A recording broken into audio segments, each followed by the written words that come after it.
स्वागत है आप लोग का यूपीपीएससी मेंटर ग्रुप पे। कल हम लोग राष्ट्रीय परिदृश्य से देख रहे थे। तो राष्ट्रीय परिदृश्य में एक बैग बंद हो गया था वीडियो, और लास्ट टॉपिक यही था। एमपीआई के बारे में बता रहे थे, राष्ट्रीय बहुआयामी गरीबी सूचकांक के बारे में बात कर रहे थे, जो रिपोर्ट आया था। तो बात ये की थी कि यूएनडीपी द्वारा सबसे पहले एसडीआर मतलब ह्यूमन डेवलपमेंट रिपोर्ट पब्लिश किया जाता है। कब किया जाता है? 1997 में किया जाता है। और एमपीआई उसमें एसडीआर में कब शामिल किया जाता है? 2010 में शामिल किया जाता है। ये 10 इंडेक्सों पे अपना रिपोर्ट जारी करता है यूएनडीपी। ठीक है ना। वैसे ही उसी तर्ज पे भारत में देखा जाए तो एमपीआई की रैंकिंग जारी की जा रही है, या एमपीआई का रिपोर्ट जारी किया जा रहा है। भारत में बहुआयामी गरीबी सूचकांक जारी किया जा रहा है। तो वो किसके द्वारा किया जा रहा है? नीति आयोग के द्वारा किया जा रहा है। यही नोडल मंत्रालय है। ठीक है ना। नोडल मंत्रालय कौन है? नीति आयोग। और ये 10 की जगह 12 संकेतों पे जारी करता है एमपीआई। कितने? 12। तो 2 और बढ़ा दिए गए हैं। अगर जानना हो तो कभी पढ़ा होगा तो मालूम होगा। तो कि एक फाइनेंशियल इंक्लूजन बढ़ाने के लिए, मतलब वित्तीय समावेशन बढ़ाने के लिए, और दूसरा जो वुमेन के हेल्थ केयर के लिए बढ़ाया गया 2 संकेत। ठीक है ना। चलो रिपोर्ट के बारे में बात कर लेते हैं एमपीआई के। तो ये द्वितीय संस्करण है जो एमपीआई का रिपोर्ट जारी है। पहला रिपोर्ट भारत का एमपीआई का रिपोर्ट कब पब्लिश किया गया था? नीति आयोग द्वारा 2021 में पब्लिश किया गया था। ठीक है ना। अभी जो रिपोर्ट है वो national family health survey 5th को आधार बना के जारी किया गया है। तो ध्यान रखना, जब भी इवेल्युएशन करेगा तो वो national family health survey 4th और 5th को लेके वो क्या करेगा? तुलना करेगा, और तुलना करके रिपोर्ट के बारे में बात करेगा। वैसे ही हम लोग भी बात करेंगे। ठीक है ना। देखो, नेशनल फैमिली हेल्थ सर्वे 15-16 में जारी किया गया था, 15-16 के लिए। और वैसे ही नेशनल फैमिली हेल्थ सर्वे 19-21 के लिए, 2019 से 21 के लिए जारी किया गया था। ठीक है ना। तो अभी एमपीआई में मेन बात देखें तो 2015-16 में और 2019-21 के बीच में, इन ड्यूरेशन में कितना एमपीआई कम हुआ, मतलब एक तरह से कहें कि कितने लोग बहुआयामी गरीबी से मुक्त हुए? तो 13.5 करोड़ लोग, ये 2015-16 से लेकर 19-21 के बीच में लोग बहुआयामी गरीबी से मुक्त हुए। एक तो ये बात। और इस टाइम पीरियड के दौरान सबसे ज्यादा अगर देखा जाए तो गरीबी से मुक्त हुए लोग की संख्या की दृष्टि में नंबर 1 पे कौन रहा? उत्तर प्रदेश, जो 3.43 करोड़ लोगों को एमपीआई से मुक्त किया, बहुआयामी गरीबी से मुक्त किया। उसके बाद है बिहार, देन है मध्य प्रदेश। बेसिकली 2015-16 में एमपीआई कितना था? 24.85% था। वही 2019 और 2021 तक घट के कितना हो गया? 14.96 हो गया। लगभग देखो तो 10% के करीब लगभग कमी हुई। ठीक है ना। एमपीआई में इस ड्यूरेशन में तो 9.89 की एमपीआई में कमी देखने को मिले भारत में। ठीक है ना। अगर स्टेट में देखा जाए कि सबसे ज्यादा एमपीआई या सर्वाधिक बहुआयामी गरीबी वाला कौन राज्य रहा, तो सबसे ज्यादा गरीब लोग कहाँ पे पाए जाते हैं? एमपीआई बहुआयामी गरीब वो बिहार में पाए जाते हैं। ठीक है ना। 33.76%। वहीं झारखंड दूसरे नंबर पे है 28.81%। और उत्तर प्रदेश का स्थान चौथा है, ये भी मत भूलना, ये चौथा है गरीबी में। ठीक है ना, चौथा। बिहार टॉप पे है, ठीक है, एमपीआई के रिपोर्ट के अनुसार, और उत्तर प्रदेश कौन सा है? चौथे स्थान पे। ठीक है ना। वहीं अगर उत्तर प्रदेश के बारे में ओवरऑल बात किया जाए जिला में कि क्या हाल है, ठीक है ना, उत्तर प्रदेश की स्थिति देख लेते हैं। तो उत्तर प्रदेश में सबसे ज्यादा गरीब कौन है, कहाँ पाए जाते हैं, किस जिले में? तो ये ध्यान रखना, बहराइच। कहाँ पे? बहराइच में 54.44% बहुआयामी गरीब जनसंख्या है। श्रावस्ती में उसके बाद 49.62% और बलरामपुर है 41.55 से। तो 3 टॉप 3 याद रखना। ठीक है ना। बल से है कि इतने गरीब लोग हैं कि बस से क्या करते हैं? बस बल लगाते हैं, बस मतलब बहराइच, श्रावस्ती, बलरामपुर। आप लोग कोई भी कोड बना सकते हो अपने हिसाब से। न्यूनतम बहुआयामी गरीबी वाला जिला अगर देखा जाए उत्तर प्रदेश में तो कौन है? गाजियाबाद है, वेरी इंपॉर्टेंट। उसके बाद दूसरे नंबर पे लखनऊ और तीसरे नंबर पे कानपुर नगर है। गाजियाबाद है, न कि गौतम बुद्ध नगर, ये ध्यान रखना। गौतम बुद्ध नगर अगर देखा जाए न्यूनतम में तो चौथे नंबर पे आता है, ठीक है ना, चौथे नंबर पे, ठीक है ना। तो Ghaziabad, then Lucknow, then Kanpur, important है, ये याद रखना उत्तर प्रदेश के संदर्भ में। अच्छा, वैभव फेलोशिप योजना के बारे में बात करें। वैभव फेलोशिप योजना, ये वैभव का फुल फॉर्म होता है वैश्विक भारतीय वैज्ञानिक वैभव। बस जानते ही हो कि भारत का से बहुत ज्यादा ब्रेन ड्रेन हो रहा था, ब्रेन ड्रेन हो रहा था। और ब्रेन ड्रेन होने की वजह से यहाँ के जो सबसे ज्यादा वैज्ञानिक मानसिकता के या कहें एक तरह से जो दिमागदार थे, वो बाहर जाके काम कर रहे थे। उन सबको अट्रैक्ट करने के लिए डीएसटी मतलब department of science and technology ने एक वैभव फेलोशिप योजना स्टार्ट किया, जिससे जो जो ब्रेन ड्रेन हो रहा था भारत के, वो भारत में आए। तो ध्यान रखना, बस इतनी सी बात थी कि जो पहली तो राष्ट्रीय विज्ञान दिवस कब मनाया जाता है? 28 फरवरी को मनाया जाता है। इसी दिन वैभव फेलोशिप योजना लॉन्च किया गया, शुभारंभ किया गया। किसके द्वारा? तो केंद्रीय विज्ञान और प्रौद्योगिकी मंत्रालय के द्वारा किया गया, ठीक है ना। और क्यों किया गया हमने रीजन भी बता दिया आप लोग को, ठीक। तो बस इतनी सी बात ध्यान रखना है, क्या किस सेक्टर में है। तो जाहिर सी बात है, जो भी सेक्टर होगा, टेक्नोलॉजी होगा, साइंस एंड टेक्नोलॉजी होगा, रिसर्च वाला सेक्टर होंगे, उसमें फोकस होगा, तो वो कभी भी देख सकते हो। माहिर, माहिर क्या है?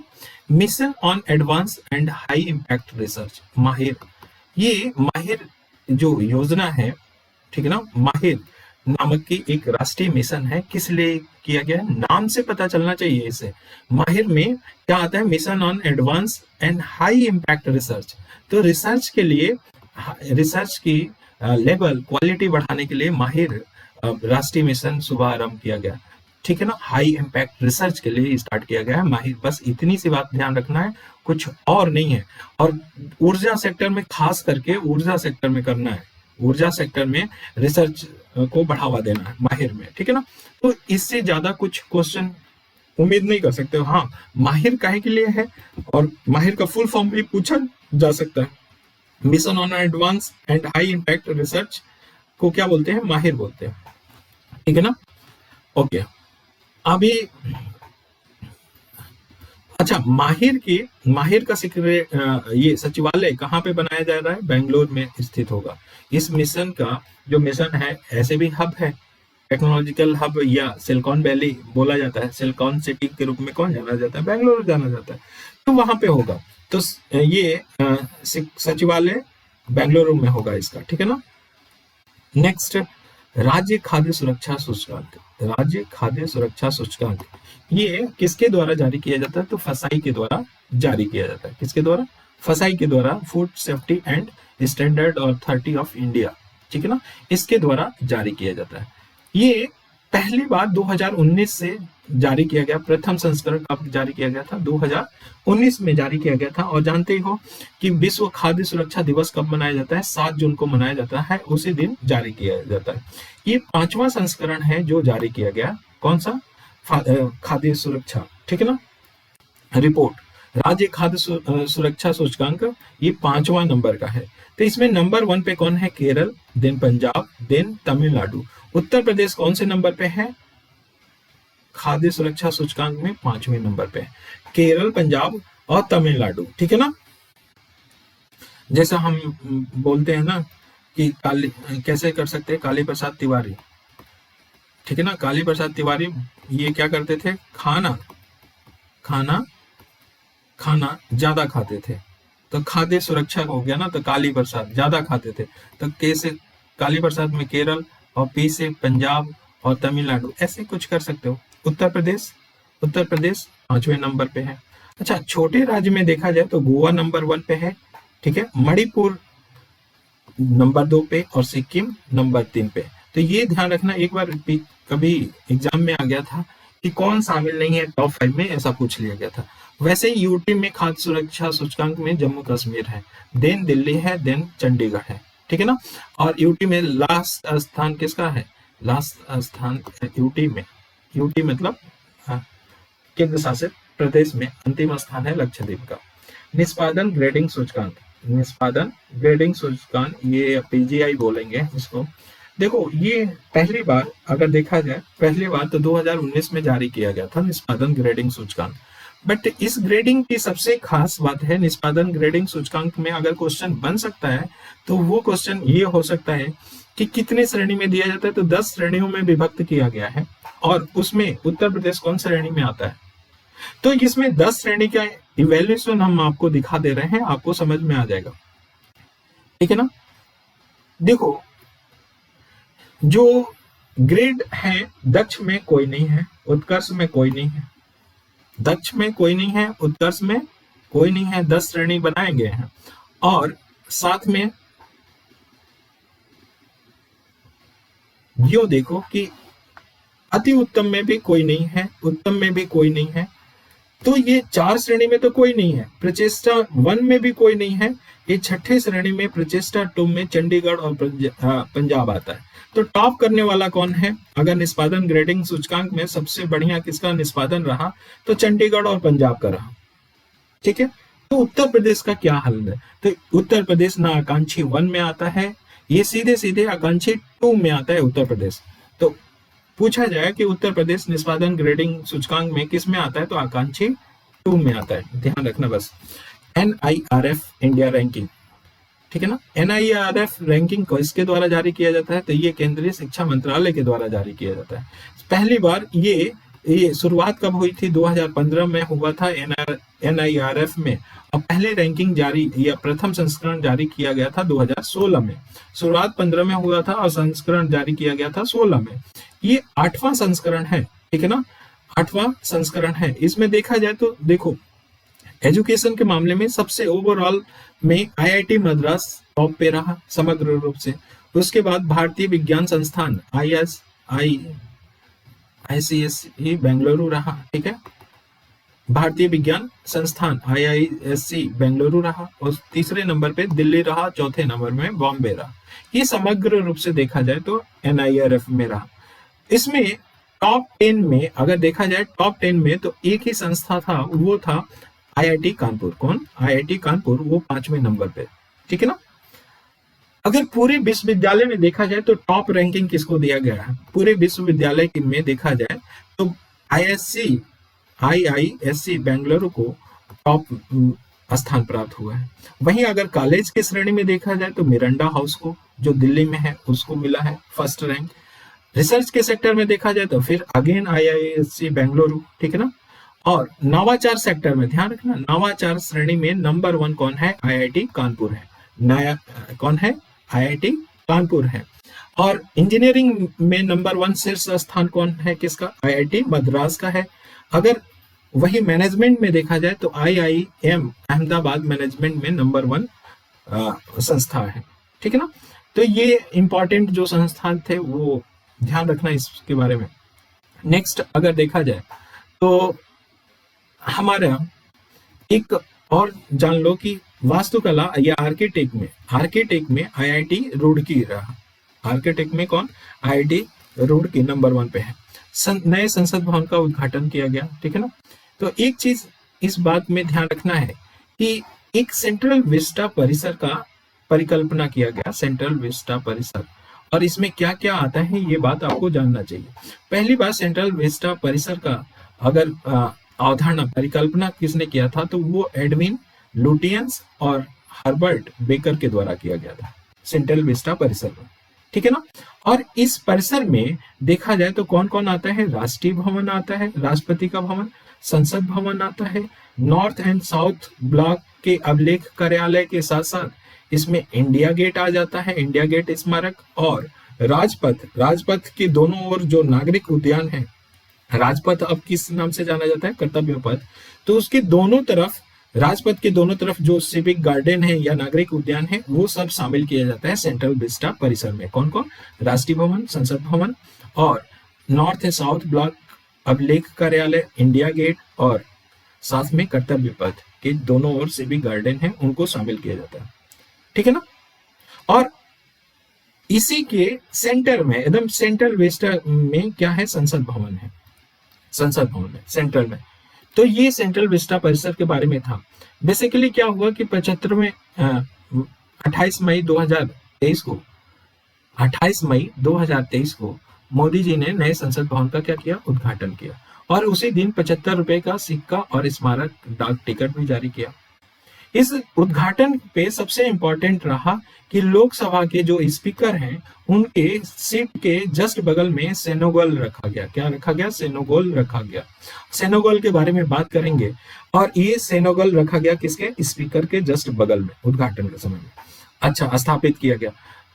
नेक्स्ट है कि ये नए संसद जो भवन बनाया गया है उसका डिजाइन किसने किया है? तो डिजाइन ध्यान रखना, अहमदाबाद की एक आर्किटेक्चर फर्म है HCP design planning and management private limited द्वारा किया गया है। तो नए संसद भवन का डिजाइन किसने किया? HCP design planning and management private limited के द्वारा किया गया।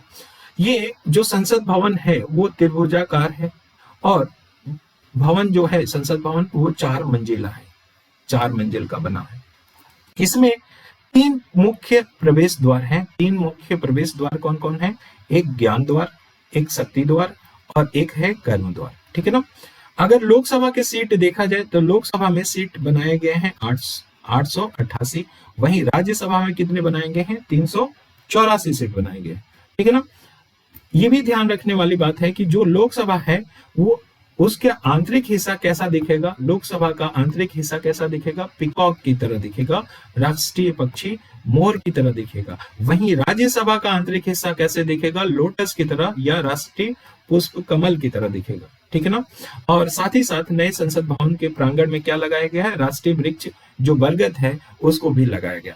तो सेनोगल क्या है? सेनोगोल ये संसद भवन में स्थापना हुआ था। तो पहली बार क्या हुआ था कि तमिल अधिनियम द्वारा पंडित जवाहरलाल नेहरू को 1947 के बाद, स्वतंत्रता प्राप्ति के बाद, ठीक है ना, इनको दिया गया। ठीक है। ये 5 फीट का है, उस पे सोने की परत चढ़ी हुई है। 14 अगस्त 1947 को पंडित नेहरू द्वारा सेनेगल को प्राप्त करने के बाद इसे कहाँ रख दिया? इलाहाबाद संग्रहालय में रख दिया। इलाहाबाद के संग्रहालय में रख दिया। वही सेनेगल को फिर से ले जाके वहां पे स्थापित किया गया है। कहाँ पे? संसद भवन में, नए संसद भवन में। ठीक है ना। तो 1947 के उसी सेनेगल को प्रधानमंत्री द्वारा कहा? नए संसद भवन में स्थापित किया गया। अच्छा, भगवान इस सेनेगल के शीर्ष पे क्या बना है? भगवान शिव के पवित्र बैल नंदी का क्या किया गया है? नक्काशी किया गया। अच्छा, सेनेगल जो होता था उस समय चोला किंग हुआ करते थे। चोला किंग क्या करते थे? जो चोला किंग के हाई प्रीस्ट होते थे, जो प्रीस्ट मतलब ये कहते थे ना कि जो राज्य दरबार में क्या होते थे? गुरु होते थे, हाई प्रीस्ट होते थे। वो एक राजा, जैसे एक राजा से दूसरे राजा जब बनता था, एक राजा से दूसरा राजा बनता था, पद दायित्व संभालता था, तो उसको हाई प्रीस्ट क्या करता था? सेनेगल देता था। सेनेगल देता था, दूसरे राजा को सौंपता था, एक राजा दूसरे राजा को। तो ये बेसिकली सेनेगल उत्तरदायित्व के साथ शासन के अधिकार को प्रदर्शित करता है। जब भी सौंप दिया जाता है मतलब उसको राज्य राजपाट सब सौंप दिया जाता है। तो वैसा सेनेगल की बात है। अच्छा, उड़ान 2.2 की बात करें, 5.2 की बात करें। अभी तक 4 उड़ान हो चुके हैं, 1 से लेके 4.0 तक क्रियान्वित किया जा चुका है। 5वां भी स्टार्ट हो गया, और 5वां में 5.1 और 5.2 के बारे में बात करेंगे। तो पहले ये जान लेते हैं कि उड़ान स्कीम कब लॉन्च किया गया था, शुभारंभ किया गया था। तो 1 अक्टूबर 2016 में उड़ान योजना शुभारंभ हुआ था। ठीक है ना। 2016 में स्टार्ट हुआ था। अच्छा, अभी 21 अप्रैल 2023 को ध्यान रखना, जो हमारे नगर विमानन मंत्रालय है उसने 5.0 की शुरुआत किया। 5.0 की शुरुआत हुआ, लेकिन 5.0 की शुरुआत हुआ तो उसमें भी याद रखना कि 5.1 और 5.2 क्या है, ये इंपॉर्टेंट है थोड़ा सा कि हाँ गेस नहीं कर सकते। तो उसी में 24 अप्रैल में 5 स्टार्ट हुआ, तो उसी में एक 5.1 स्टार्ट हुआ जो हेलीकॉप्टर मार्ग से क्या करेगा? मतलब हेलीकॉप्टर के द्वारा 5 ये हेलीकॉप्टर मार्गों के लिए विशेष रूप से तैयार किया गया ये 5.1 योजना है। जैसे हम लोग क्या कर रहे थे, हवाई जहाज से जा रहे थे। अब हेलीकॉप्टर मार्ग के लिए ये 5.1 हो गया। अच्छा, वही जुलाई हुआ तो हेली शिखर सम्मेलन हुआ, कहाँ पे हुआ, खजुराहो में हुआ। उसका उद्घाटन हमारे नगर विमानन मंत्री ज्योतिरादित्य सिंधिया ने किया। तो हेली समिट भी कहाँ पे हुआ, वहां पे हुआ खजुराहो में। वहां पे 5.2 योजना और हेली सेवा ऐप लॉन्च कर दिया गया। तो 5.1 क्या था, हेलीकॉप्टर से कोई उड़ान करने के लिए था, और 5.2 क्या था, तो 5.2 योजना में फर्स्ट ए में 9 सीट से कम, और श्रेणी फर्स्ट में 20 सीट्स जैसे छोटे विमानों के जरिए क्या किया जाएगा, दूर दराज के क्षेत्रों तक पहुंच बनाया जाएगा। दूर दराज के क्षेत्रों तक कनेक्टिविटी सुनिश्चित करना 5.2 था। तो 5.1 क्या था, हेली मार्ग के लिए था। 5.2 क्या था, दूर दराज के क्षेत्रों तक सुनिश्चित करना छोटे विमानों के माध्यम से, छोटे विमानों के माध्यम से, ठीक है ना। उसके बाद कर्नाटक विधानसभा की चुनाव 2023 की बात करें, 15वीं विधानसभा की समाप्ति हो गई, 16वें के लिए चुनाव कराना था। तो विधानसभा में टोटल सीट कितना है कर्नाटक में, 224 है। 224 है विधानसभा के सीट। वहीं अगर देखा जाए तो एससी सीट कितनी है विधानसभा में, वहां पे कर्नाटक में 36 है, और एसटी कितनी है, 15 सीट है। देखो 13 मई 2023 को कर्नाटक विधानसभा चुनाव का परिणाम घोषित कर दिया गया, ठीक ना। और ऐसे घोषित होने के बाद इसमें सिद्धारमैया जी जो भारतीय राष्ट्रीय कांग्रेस के हैं, उन्होंने कर्नाटक के मुख्यमंत्री के रूप में शपथ ग्रहण की। कौन, सिद्धारमैया, ठीक है। और डिप्टी सीएम के रूप में डीके शिव कुमार को बने कर्नाटक के, डीके शिव कुमार। अगर भारतीय राष्ट्रीय कांग्रेस देखें तो 135 सीट पाया था, और दूसरे पे बीजेपी रहा। अच्छा, ऑपरेशन समुद्र गुप्त क्या है, वेरी इंपॉर्टेंट। ऐसा नहीं है कि ये ऑपरेशन समुद्र गुप्त द्वारा चलाया गया, ये ऑपरेशन बेसिकली जो एनसीबी है, नारकोटिक्स कंट्रोल ब्यूरो के द्वारा ये शुरुआत किया गया। और किससे है, नशीले पदार्थों की तस्करी के रोकने से ऑपरेशन समुद्रगुप्त है। ऑपरेशन समुद्रगुप्त नशीले पदार्थों की तस्करी को रोकने से है। और कौन चलाया है, नारकोटिक कंट्रोल ब्यूरो ने चलाया है। कहाँ पे, जो हिंद महासागर में, ध्यान रखना हिंद महासागर में नशीले। क्यों ऐसा ही हुआ, 13 मई को एनसीबी ने एक अभियान चलाया, तो 2500 केजी ये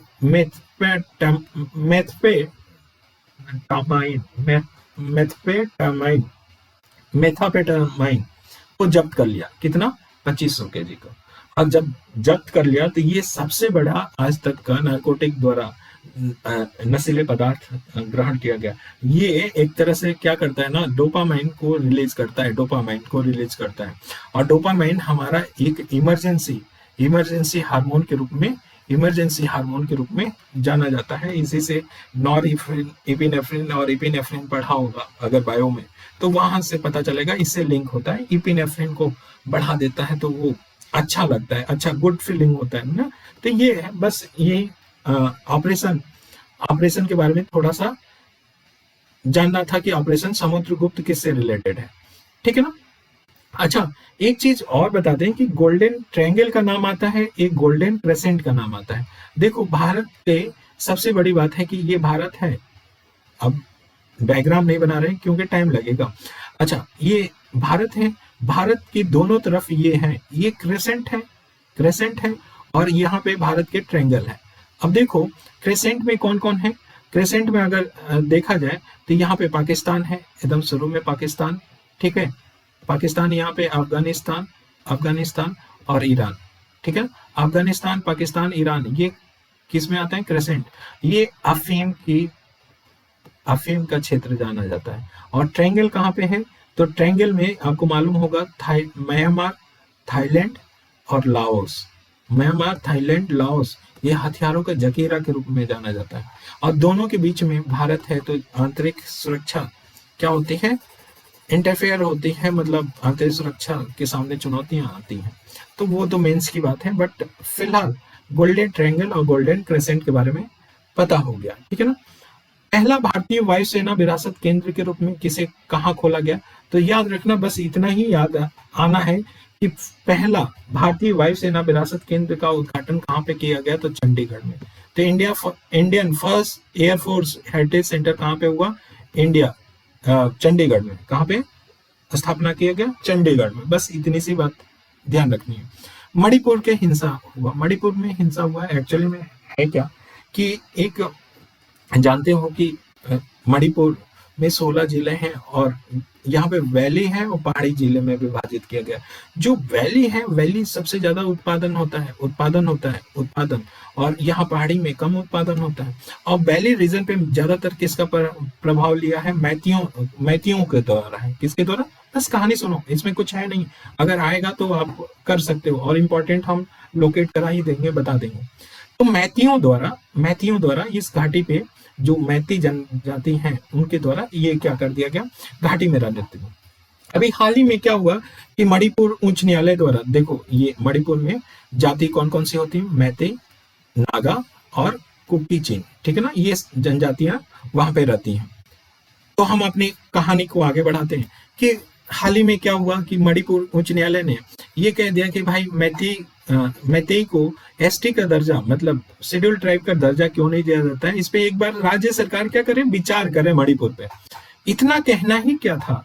देखो मैती तो पहले से वो ओबीसी और एससी में शामिल थे और एसटी की दर्जा की मांग कर रहे थे। हम मैती की जैसे ही बात सुने तो मैती को ऐसा भी बोला कि ये बोला जाता है कि मैती क्या हुआ था कि आके यहाँ पे बस गए थे। और वैली तो जानते हो, वैली सबसे ज्यादा प्रोडक्शन होता है और उस पर अधिकार है, ठीक है ना, इनका अधिकार है, तो ये क्या करेंगे? ये डोमिनेंट रहेंगे। तो फिर क्या हुआ? All tribal student union Manipur, Assam जिसको बोला जाता है, ये क्या करना, एक रैली स्टार्ट कर दिया। और रैली जब स्टार्ट किया तो हिंसा भड़क गई, हिंसा के रूप में हो गया, हिंसा हुआ वहां पे।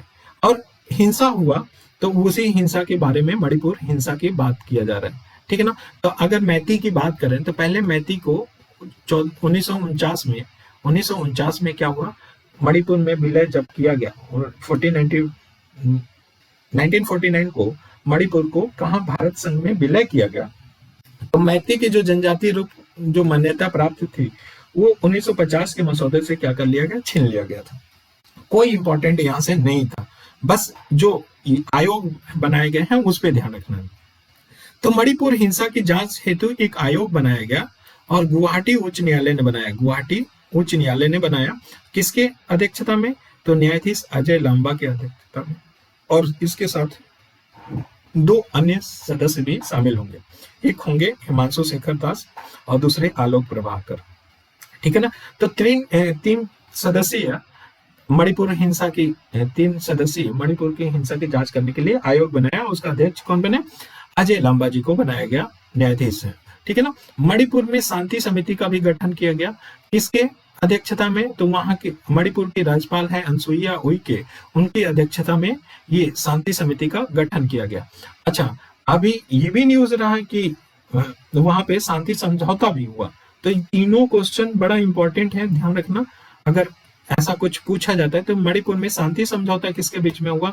ये डेट भी ध्यान रखना, 29 नवंबर 2023 को भारत सरकार और यूएनएलएफ जो यूनाइटेड नेशनल लिबरेशन है उनके साथ समझौता किया गया। कब? 29 नवंबर को किया गया मणिपुर का शांति समझौता। अच्छा, यूएनएलएफ देखा जाए तो मणिपुर का सबसे पुराना, ठीक है ना, ये संगठन है, विद्रोही संगठन के रूप में जब भी जाना जाता था। इन्होंने अपना शांति के लिए समझौता किया यूएनएलएफ। तो 1964 में यूएनएलएफ का गठन हुआ था। तो ये ध्यान रखना, भारत सरकार और यूएनएलएफ के बीच में मणिपुर के शांति समझौता हुआ है, ठीक है ना। राष्ट्रीय विनिर्माण में सर्वेक्षण देखा जाए, नेशनल मैन्युफैक्चरिंग इनोवेशन सर्वे 2021-22 के बारे में बात कर रहे हैं, नेशनल मैन्युफैक्चरिंग इनोवेशन सर्वे। देखो इसमें कोई इंपॉर्टेंट बात ना पूछा जा सकता है, एक बस छोटा सा चीज है कि ये इंडिया मैन्युफैक्चरिंग इनोवेशन इंडेक्स जो 2022 जारी किया गया है उसमें सबसे बढ़िया मैन्युफैक्चरिंग कौन कर रहा है? कर्नाटक, और 8वें नंबर में उत्तर प्रदेश है, ये ध्यान रखना। और रैंकिंग जब हम देंगे तो उसमें रैंकिंग ये भी बता देंगे, रैंकिंग का एक अलग सब रैंकिंग को, नेशनल और इंटरनेशनल रैंकिंग एक साथ बताने वाले हैं। वो पीडीएफ भी देंगे, आप लोग क्या कर सकते हो, टेलीग्राम पे जाके उसको डाउनलोड करके देख सकते हो, पढ़ सकते हो, ठीक है ना। चलो, भारत में जल जल निकाय का प्रथम गणना हुआ, भारत में जल निकाय का प्रथम वाटर बॉडीज का गणना हुआ। ऐसा अगर आपसे पूछ ले कि भारत वर्ल्ड का कितना वाटर रिसोर्सेज रखता है, तो 4% रखता है, वर्ल्ड का 4% रखता है, और जनसंख्या में लगभग 18% रखता है। तो सोचो 4%, 18% जनसंख्या, 4% पानी पे डिपेंडेंट है। तो भारत में जल निकायों की प्रथम जो गणना हुआ, तो आपको लगेगा कि प्रथम गणना में कौन होगा, कौन नंबर 1 पे होगा। ये बड़ा इंटरेस्टिंग है कि केंद्रीय जल शक्ति मंत्रालय द्वारा ये जल निकायों की संख्या के मामले में देखा, तो नंबर 1 पे कौन है, पश्चिम बंगाल। कौन है, पश्चिम बंगाल। शीर्ष पे में देख रहे हैं जल निकायों में। और दूसरे नंबर पे कौन रहा, उत्तर प्रदेश, और तीसरे नंबर पे आंध्र प्रदेश, उड़ीसा, देन असम। तो ध्यान रखना कि जल निकायों की संख्या में जो जल शक्ति मंत्रालय ने जारी किया उसमें वेस्ट बंगाल रहा, न कि उत्तर प्रदेश। अगर सिंचाई में देखा जाए, इरिगेशन के मामले में, तो सबसे ज्यादा कौन है, उत्तर प्रदेश है, बट जल निकाय की संख्या में नहीं है। तो ओवरऑल शहरी क्षेत्र में देखा जाए और ग्रामीण क्षेत्र का, दोनों को अगल बगल रख के देखा जाए, तो दोनों में पश्चिम बंगाल नंबर 1 है वाटर बॉडीज में, जल निकायों की संख्या में। यहाँ पे ग्रामीण में उत्तर प्रदेश दूसरे नंबर पे है, जबकि शहरी में कौन से, चौथे नंबर पे है। ध्यान रखना इस बात को, ठीक है ना, इस आंकड़े को ध्यान रखना, ठीक। फंस सकते हो यहाँ पे। अच्छा, केरल जल बजट तैयार करने वाला पहला राज्य बन गया। बस इतना ही सफिशिएंट है हमारे लिए, न्यूज है। इसके आगे जल बजट के बारे में हमें पढ़ना नहीं है। तो केरल हमारा जल बजट जारी करने वाला पहला राज्य हो गया। अच्छा, यूएन वाटर कॉन्फ्रेंस ये मई 2023 में होगा। कहाँ पे हुआ, न्यूयॉर्क में। वेरी इंपॉर्टेंट, कहाँ पे हुआ, न्यूयॉर्क में। UN water conference New York, America में हुआ। और इसकी मेजबानी कौन किया, सह मेजबानी किया ताजिकिस्तान और नीदरलैंड ने किया। ये भी इंपॉर्टेंट है। ध्यान रखना कि 1977 में अर्जेंटीना में सबसे पहले जल सम्मेलन हुआ था, पहला हुआ था, और दूसरा ये हो रहा है, द्वितीय राष्ट्रीय राज्य सम्मेलन था दूसरा। तो 77 के बाद 2023 में हुआ, और भी यूएन जैसी संस्था के कोई कॉन्फ्रेंस, तो ये अपने आप में इंपॉर्टेंट हो जाता है, ठीक है ना। नेक्स्ट अगर देखा जाए तो भारत का सबसे बड़ा पुस्तक ग्राम, अगर देखा जाए भारत के सबसे बड़ा पुस्तक ग्राम में, तो ये जम्मू कश्मीर का बांदीपोरा जिले का जो अरगम गांव है, वो सबसे बड़ा पुस्तक ग्राम के रूप बन गया है। कौन, भारत का सबसे बड़ा पुस्तक ग्राम बना है, ठीक है ना। अगर इसमें और इंपॉर्टेंट बात करें तो एक 2022 में झारखंड का जामताड़ा जिला जो है, जामताड़ा, वही सही समझे, जामताड़ा कौन, जो फिशिंग करते हैं, हर गांव में पुस्तकालय वाला देश पहला जिला बना था, ठीक है ना। वैसे ही केरल में धर्मदम को भारत का पहला पूर्ण पुस्तकालय निर्वाचन क्षेत्र घोषित किया गया। पहला पूर्ण पुस्तकालय निर्वाचन क्षेत्र मतलब कि ऐसा निर्वाचन क्षेत्र जो हर एक निर्वाचन क्षेत्र में मतलब पूर्ण रूप से पुस्तकालय है। केरल का धर्मदम, ठीक है ना। तो ये दोनों पीछे अभी न्यूज में रहा था, तो इसको भी ध्यान रखते हैं। अरावली ग्रीन वॉल परियोजना, अरावली कहाँ फैला है, तो दिल्ली, हरियाणा, राजस्थान, गुजरात। तो अरावली ग्रीन वॉल परियोजना अरावली से रिलेटेड है, कोई ऐसा इंपॉर्टेंट इसमें है नहीं। उत्तर प्रदेश खाद्य प्रसंस्करण उद्योग, ये भी कोई नहीं है इसमें से बना है। हाँ, आम आदमी पार्टी को राष्ट्रीय दल का दर्जा मिला। तो राष्ट्रीय दल के दर्जा किस अमेंडमेंट या किससे दिया जाता है, तो इलेक्शन सिंबल ऑर्डर 1968 के तहत दिया जाता है किसी को राष्ट्रीय दल के दर्जा, ध्यान रखना। अच्छा, राष्ट्रीय दल के दर्जा के लिए आपको कुछ ना कुछ क्राइटेरिया होगा, और वो क्राइटेरिया ये बोलता है कौन, ये चुनाव चिन्ह आरक्षण और आवंटन आदेश 1968 उसमें बताता है कि अगर कोई पार्टी है, ध्यान रखना, लोकसभा या विधानसभा के किसी चुनाव में, आम चुनाव में, लोकसभा हो या विधानसभा के किसी आम चुनाव में, किन्हीं 4 राज्यों में, ध्यान रखना कि कोई चुनाव हो उनमें 4 राज्यों में प्रत्येक राज्य में जो भी वोट पड़े 6% का उनको न्यूनतम प्रतिशत वोट मिले। साथ ही साथ 6% का तो मिले 4 राज्यों में, साथ ही साथ उनको न्यूनतम लोकसभा की 4 सीटें प्राप्त हो। न्यूनतम लोकसभा की कितनी सीटें प्राप्त हो, 4 सीटें प्राप्त हो, तो उनको राष्ट्रीय दल का दर्जा दे दिया जाता है। क्या बोला कि किसी भी आम चुनाव में, चाहे लोकसभा हो चाहे विधानसभा, उसमें से चार राज्यों में कुल वैध मत जो होता है उसका न्यूनतम 6% मत प्राप्त होगा। प्रत्येक राज्य में करना पड़ेगा, ये ऐसा नहीं कि चारों राज्य में मिला के, हर एक राज्य में कुलतम न्यूनतम मत है उसका 6% प्राप्त हो और साथ में लोकसभा का सीट क्या मिले, 4 मिले। तो ये हमारा पहला क्राइटेरिया, अगर ये होता है तो हो जाएगा। दूसरा क्राइटेरिया ये है कि लोकसभा के कोई भी पिछला आम चुनाव हुआ है उसमें कुल सीटों की न्यूनतम 2%, जैसे मान लो 100 सीट है तो 100 सीट में से 2 सीट पे विजय प्राप्त करे पिछले आम चुनाव पे, लोकसभा की बात हो रही है, लोकसभा के चुनाव में। और ये जो 2 सीट प्राप्त करे वो न्यूनतम 3 राज्यों से प्राप्त करे, प्रत्याशी निर्वाचित हो, न्यूनतम 3 राज्यों से दल क्या हो, प्रत्याशी निर्वाचित हो। तो सिंपल सा है कि अगर ये ज्यादा कंफ्यूजन ना करें आपको, तो ये बोलता है क्या कि साहब देखो, जो लोकसभा है उसमें से कुल सीटों, जो आम चुनाव हो तो कुल सीट का कितना परसेंट प्राप्त कर ले, 2% प्राप्त कर ले। और ये 2% सीट कहां से हो, कम से कम 3 राज्यों को मिला के हो। ऐसा नहीं है कि एक राज्य से प्राप्त कर ले 2% तो हो जाएगा, नहीं, 3 राज्यों के प्रत्याशी वहां पे निर्वाचित किए गए हों और 2% सीट जीता हो तो ये मिल जाएगा। और तीसरा सबसे सिंपल कि अगर 4 राज्यों में अगर वो स्टेट पार्टी के रूप में घोषित कर दिया गया है तो उसे मान्यता दी गई, और इसी के आधार पे कौन बना, आम आदमी पार्टी नेशनल पार्टी बन गई, ठीक ना, नेशनल पार्टी बन गई। तो ओवरऑल ये ही बताना था। अच्छा, अभी नेशनल पार्टी के लिस्ट में जो 3 थे उन 3 को हटा दिया गया, तो कौन नेशनल पार्टी में से 3 को सदस्यता विड्रॉ कर लिया गया, राष्ट्रीय दल का दर्जा वापस ले लिया गया। तो एक अखिल भारतीय तृणमूल कांग्रेस है, दूसरा है भारतीय कम्युनिस्ट पार्टी और राष्ट्रवादी कांग्रेस पार्टी तीसरा। इन तीनों का राष्ट्रीय दल का दर्जा वापस कर लिया गया। तो अभी हाल में कुल संख्या में देखा जाए दलों की संख्या कितनी है, राष्ट्रीय दलों की संख्या 6 है। और कभी ना कभी ये पूछा जा सकता है 6 दल कौन कौन से हैं। अगर 6 दल में देखा जाए तो ध्यान रखना कि यहाँ पे कंफ्यूजन हो सकता है। अभी राष्ट्रीय दल की सीपीआई का वापस लिए हैं, ना कि सीपीआई एम का। ये बात दिमाग में बैठा लेना कि सीपीआई को वापस लिया गया है राष्ट्रीय दल का दर्जा, ना कि सीपीआई एम का। एम का मतलब मार्क्सवादी। तो आईएनसी है, भारतीय राष्ट्रीय कांग्रेस है, भारतीय जनता पार्टी है, बहुजन समाज पार्टी है, भारतीय कम्युनिस्ट पार्टी, मार्क्सवादी है, नेशनल पीपुल पार्टी और आम आदमी पार्टी। यही 6 वर्तमान में क्या है, नेशनल पार्टी है, ठीक है ना। वाइब्रेंट विलेज प्रोग्राम क्या है? वाइब्रेंट विलेज प्रोग्राम एक अच्छा प्रोग्राम चलाया गया था कि बेसिकली क्या है कि हमें जो अंतर्राष्ट्रीय सीमा है ना, उस अंतर्राष्ट्रीय सीमा को सुरक्षित करना हमारा मेन उद्देश्य है सीमा पे। तो मान लो कि कोई भारत की अंतर्राष्ट्रीय सीमा के अगल बगल जो गांव है सीमा पे, वो उनको क्या करना, वो एरिया छोड़ के ना जाए, ऐसा कुछ करना।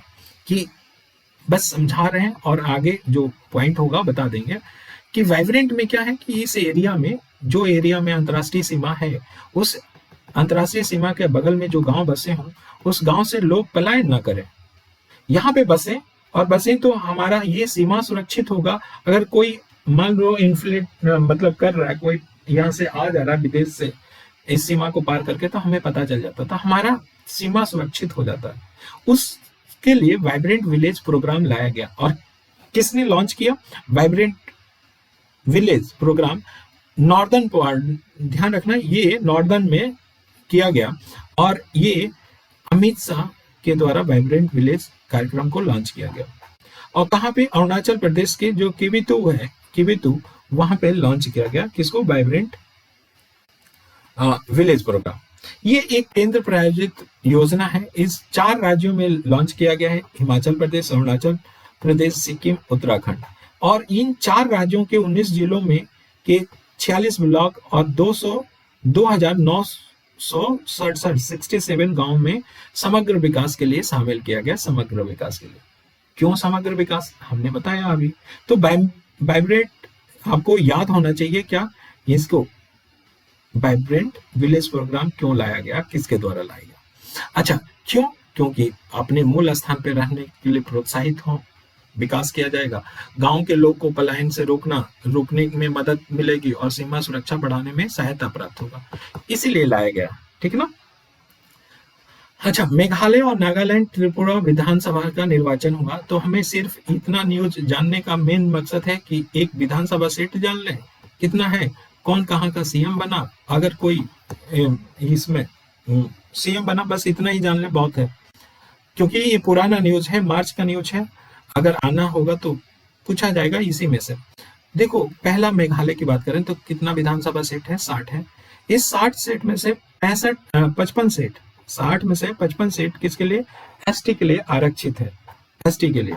और इसमें मेघालय में जो एनपीपी पार्टी है, नेशनल पीपल पार्टी के कोनराड के संगमा ने जीता और यही फाइनली सीएम के रूप में दूसरे कार्यकाल के लिए रूप में चुने गए। कौन, मेघालय के मुख्यमंत्री के रूप में दूसरे कार्यकाल के लिए कौन, कोनराड संगमा। ठीक है ना। और थॉमस ए संगमा को 11वीं मेघालय की विधानसभा का अध्यक्ष बनाया गया। किसको, थॉमस ए संगमा। तो संगमा भाई भाई है ऐसा। ठीक। अब नेक्स्ट अगर देखा जाए तो नागालैंड की बात करते हैं। किसकी, नागालैंड की। नागालैंड की बात करें तो 13वीं नागालैंड की समाप्ति होने के बाद, विधानसभा का कार्यकाल समाप्त होने के बाद 14वीं का चुनाव कराया गया। कुल सीट अगर विधानसभा की देखें तो 60 है और 59 सीट किसके लिए, अनुसूचित जनजातियों के लिए है, एसटी के लिए आरक्षित है।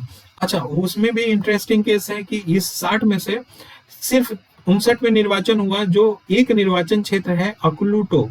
अकलूटो इस निर्वाचन क्षेत्र के प्रत्याशी हैं काजेतो किनमी निर्विरोध रूप से चुने गए। इनके सामने कोई प्रत्याशी खड़ा ही नहीं हुआ, तो ये भी एक बड़ी बात थी। ठीक है ना। अच्छा, नागालैंड के इतिहास में पहली बार कोई महिला विधायक के रूप में निर्वाचित हुई है, पहली बार नागालैंड के विधायक के रूप में, और वो कौन, एनडीपी की हेकानी जखालू हुई। वैसे ही एनडीपी की एक अन्य प्रत्याशी हैं, जैसे सलहौतु ओनुओ क्रूज, ये पश्चिमी अंगामी निर्वाचन क्षेत्र में विधायक निर्वाचित हुई हैं। तो दो लोग हो गए हैं। एक पहली कौन थी, तो पहली है मतलब हेकानी जखालू। ठीक है ना। और यहाँ पे कौन सीएम बना, 5वें कार्यकाल के लिए मुख्यमंत्री बना नागालैंड में, नेफ्यू रियो बने। ठीक है ना। नेक्स्ट देखा जाए तो नागालैंड के विधानसभा के अध्यक्ष कौन चुने गए, तो सेरिंगेन लोंगकुमेर 14वीं नागालैंड विधानसभा के अध्यक्ष चुने गए। ठीक। त्रिपुरा में कुल सीट देखा जाए, विधानसभा के सीट कितना है, 60 है। ठीक है। 10 सीट एससी के लिए और 20 सीट क्या, एसटी के लिए आरक्षित है। यहाँ पे मणिक भाजपा ने जीता, मणिक शाह यहाँ के दूसरे कार्यकाल के लिए क्या बनाया गया, सीएम बनाया गया। और विश्व बंधु सेन त्रिपुरा विधानसभा के अध्यक्ष बने। कौन, विश्व बंधु सेन त्रिपुरा विधानसभा के अध्यक्ष बने। इंडिया जस्टिस रिपोर्ट के देखा जाए तो इंडिया जस्टिस रिपोर्ट में देखा जाए तो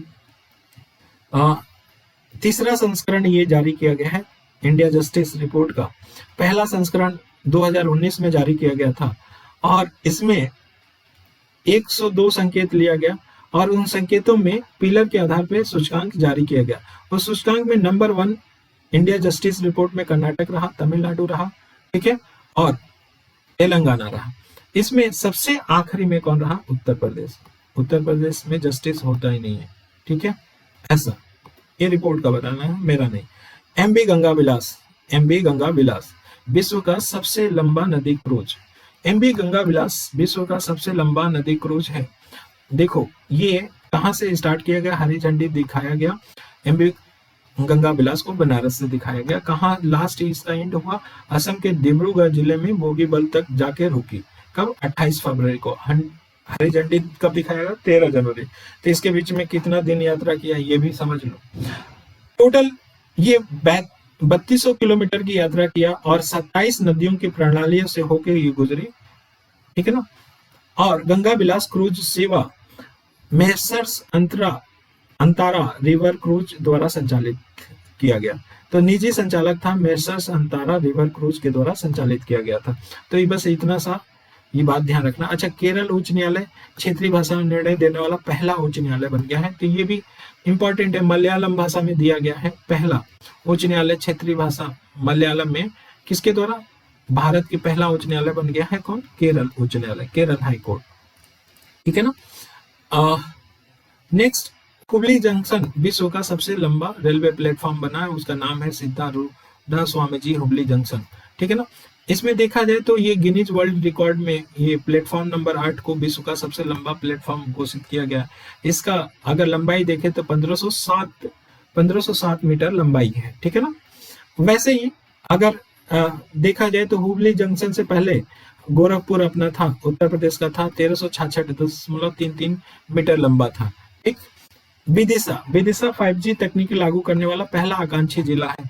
तो कुछ आकांक्षी जिला देखो, एस्पिरेशनल डिस्ट्रिक्ट प्रोग्राम में 112 आकांक्षी जिले शामिल हैं, ये भी पूछा जा सकता है, और उसमें से 8 उत्तर प्रदेश के हैं, 8 उत्तर प्रदेश के हैं 112 आकांक्षी जिलों में। बहराइच, बलरामपुर, चंदौली, चित्रकूट, फतेहपुर, श्रावस्ती, सिद्धार्थनगर और सोनभद्र। मैपिंग के माध्यम से जरूर रुक के देख लेना, इसको याद हो जाए। तो 112 आकांक्षी जिलों में उत्तर प्रदेश के कितने जिले हैं? 8 जिले हैं, ठीक है ना। तो विदिशा 5G तकनीकी लागू करने वाला पहला आकांक्षी जिला हुआ, बस इतना ही न्यूज में याद रखना। विदिशा कहाँ पड़ता है? MP में पड़ता है, ठीक है ना। कोलम भारत का पहला संविधान साक्षर जिला है, तो कोलम भारत का पहला संविधान साक्षर जिला है। कोलम कहाँ पड़ता है? तो ये कोलम हमारा केरल में पड़ता है। कहाँ पे? कोलम, केरल के कोलम को भारत का पहला संविधान साक्षर जिला बोला गया, ठीक है, ठीक है। और ये उपलब्धि संविधान साक्षरता अभियान द सिटीजन 2022 के परिणाम के स्वरूप ये प्राप्त हुआ। अच्छा, राष्ट्रीय ग्रीन हाइड्रोजन मिशन के बारे में देखा जाए तो हमें इसके बारे में, मिशन के बारे में नहीं देखना, ज्यादा ओल्ड न्यूज है और ये चलता है, मेंस के लिए लिख सकते हैं। बट देखो, एनर्जी इंडिपेंडेंट भारत कब बनने वाला है? टारगेट कब रखा है? ऊर्जा स्वतंत्र बनने के लिए 2047 रखा है। और नेट जीरो कब तक भारत हासिल करेगा? क्या लक्ष्य रखा है? 2070 तक रखा है, इस बात को ध्यान रखना। और दोनों को हासिल करने में हाइड्रोजन मिशन, राष्ट्रीय ग्रीन हाइड्रोजन मिशन बड़ा इफेक्टिव है, इसको प्राप्त करने में, बिना इसके प्राप्त नहीं हो सकता। वायनाड सभी जनजातीय लोगों को बुनियादी दस्तावेज प्राप्त करने वाला पहला जिला बना, वायनाड बना। कहाँ का है? केरल का है, और केरल का वायनाड जिला सभी जनजातियों को बुनियादी दस्तावेज और सुविधाएं प्रदान करने वाला क्या हो गया? पहला राज्य बन गया। ये न्यूज में रहा, ठीक है ना। नेक्स्ट, भारत का सबसे बड़ा तरल अपशिष्ट उपचार संयंत्र कहाँ पे लगाएगा? सबसे बड़ा ये हमारा कहाँ पे लगाया गया? तिरुपति में, आंध्र प्रदेश में लगाया गया। ये फाइटोरीड तकनीकी पे है, फाइटो रेमेडिएशन बोला जाता है, उस पे है। Largest liquid waste treatment plant है, अर्थात देश के सबसे तरल अपशिष्ट उपचार संयंत्र का उद्घाटन कहाँ किया गया? तिरुपति में किया गया। अच्छा, क्यों किया गया? तो वहां पे तिरुपति के बगल में एक विनायक सागर झील है, उसके जल का फिर से उपयोग किया जाए, उसके लिए लगाया गया। Phyto red technology. फाइटो का मतलब प्लांट, रेड का मतलब क्या करना, रेड का मतलब उन्मूलन करना, प्लांट के द्वारा किसी सीवेज का ट्रीटमेंट करना, वही फाइटो रेड टेक्नोलॉजी होता है, ठीक है ना। ये लार्जेस्ट लगाया गया है तिरुपति नगर निगम, ठीक है ना। अच्छा, नेक्स्ट अगर देखा जाए नेक्स्ट न्यूज में, तो केरल देश का पहला पूर्ण डिजिटल बैंकिंग राज्य बन गया। केरल देश का पहला पूर्ण डिजिटल बैंकिंग राज्य है पूरे, जबकि यहीं पे देखो, केरल सभी पात्र खाते, ऑल एलिजिबल अकाउंट को डिजिटल बैंकिंग को लागू करने वाला देश का पहला राज्य बन गया है। ये वहां के पिनराई विजयन ने अनाउंस किया। और इंपॉर्टेंट बात यह है कि सबसे पहले त्रिशूर 2021 में केरल का पहला जिला बना था डिजिटल बैंकिंग लागू करने वाला। तो एक जिला से बढ़ के पूरे जिला तक फैल गया, और क्या पूरा राज्य ही क्या हो गया? डिजिटल सेवा लागू कर दिया बैंकिंग में, ठीक है ना। तो ये था। स्मार्ट कार्यक्रम किससे रिलेटेड है? बड़ा कार्यक्रम पूछा जाए तो ध्यान रखना आयुर्वेदा रिसर्च से रिलेटेड है। स्मार्ट कार्यक्रम आयुर्वेदा रिसर्च से रिलेटेड है, और कुछ याद करने की जरूरत नहीं है। तो ये हमारा आज का ये नेशनल जो पार्ट 2 था वो खत्म हो रहा है। मैं इसके बाद इंडेक्स सोच रहा हूँ कि आप लोग को इंडेक्स बता रहे थे बच्चे की बहुत परेशानी होती है इंडेक्स को याद करने में, तो कुछ सिंपल तरीका लेके इंडेक्स के लिए लेके आऊंगा। नेशनल इंडेक्स सब होंगे और इंटरनेशनल इंडेक्स होंगे। ठीक है, चलो आज के लिए बस इतना ही। Thank you. और अगर हाँ मेहनत पसंद आया होगा तो लाइक और सब्सक्राइब जरूर करो। चलो, थैंक यू।